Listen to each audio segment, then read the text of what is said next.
Boris Mandić, rođen je 1985. godine u Zadru.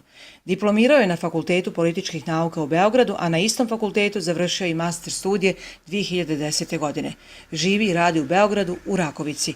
O sebi je rekao sljedeće: kada bi se desio veliki potop, poput onog u Bibliji, a ja imao mogućnost da budem putnik na Noevoj barci i ponesem sa sobom samo 3 knjige, to bi bile Rođenje tragedije Fridriha Ničea, Izabrane pesme Vilijama Blejka i Derviš i smrt Meše Selimovića.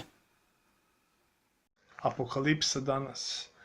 Patetika je ispunjeni šareni balon u kojem odzvanja praznina narcisa, a bol je ono kada ideš u Grčku na more, a sedište pored tebe je prazno i sivo sunce koji sija ravnodušnost.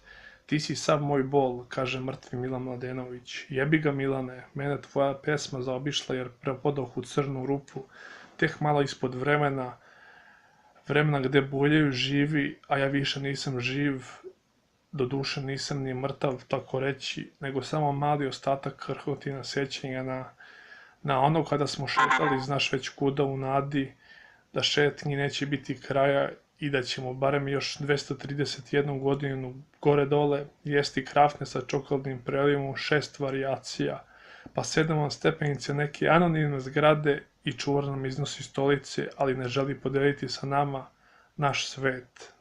Neka, ja sam već jeo, a nije, obrh mu je proždrao upravni odbor. Tu smo upoznali dobrotu.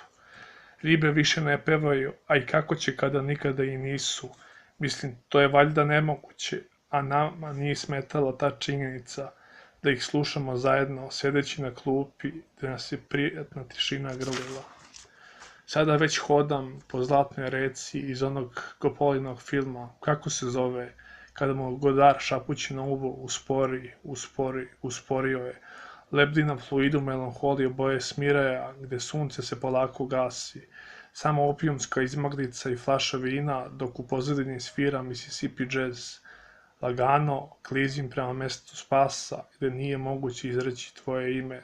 Zaborav.